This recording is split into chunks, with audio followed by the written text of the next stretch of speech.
জাতীয় নাগরিক পার্টি এনসিপির জুলাই পদযাত্রার কর্মসূচির অংশ হিসেবে গোপালগঞ্জের সমাবেশকে কেন্দ্র করে সৃষ্ট পরিস্থিতি নিয়ে সামাজিক যোগাযোগ মাধ্যম এখন সরগরম। প্রশ্ন উঠেছে, এনসিপি কি জুলাই বেচার রাজনীতি শুরু করেছে? সেই সাথে দেশ জুড়ে চাপা উত্তেজনা, গোপালগঞ্জ কি আর জেলার মর্যাদায় থাকবে কিনা। বাংলা বুলেটিন চ্যানেলের আজকের পর্বে জানাবো এনসিপি ও গোপালগঞ্জ ইস্যু সম্পর্কে। বৈষম্য বিরোধী ছাত্র আন্দোলনের অন্যতম পরিচিত মুখ ফারজানা সিটি তার ফেসবুকে লেখেন, যারা সবাই গোপালগঞ্জ আসেন ডাক দিলেন, তারা কাদের ডাকলেন? এনসিপি নাকি জুলাইয়ে বিপ্লবীদের?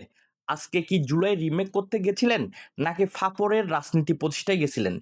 জুলাই বেচা দল গঠনের মতো আবার ব্লকেট ডাক দিছেন নাকি?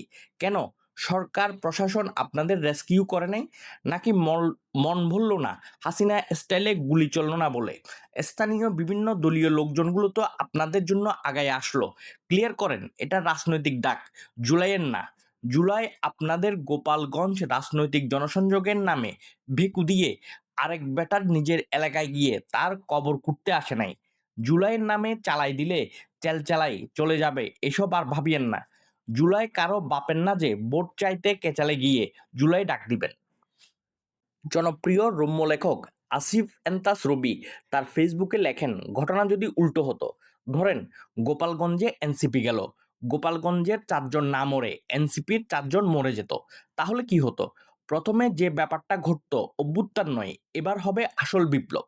পুরো দেশ এই মুডে চলে যেত। কিসের নির্বাচন, আগে সংস্কার ও বিচার, এই দাবিতে পুরো দেশকে খুব সহজেই এক করে ফেলা যেত এবং এইরকম আরো অনেকগুলো ঘটনা ঘটতো। কিন্তু মৃত্যু হলো গোপালগঞ্জের 4 হতভাগার, যাদের পরিবার দাবি করেছে এরা রাজনীতি বা কোনো অ্যাক্টিভিজমের সাথে জড়িত নয়। আপাতত ময়নাতদন্ত ছাড়াই তাদের লাশ দাফন করা হয়েছে।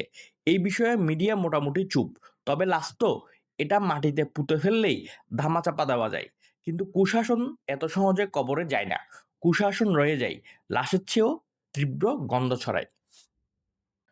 কুষ্টিয়া ৩ আসনে জামায়াতে ইসলামীর সম্ভাব্য এমপি পদপ্রার্থী এবং জনপ্রিয় ইসলামী বক্তা মুফতি আমির হামজা বলেন, গোপালগঞ্জকে বাংলার মানচিত্র থেকে মুছে ৬৩ জেলা নিয়ে বাংলাদেশ করা হোক।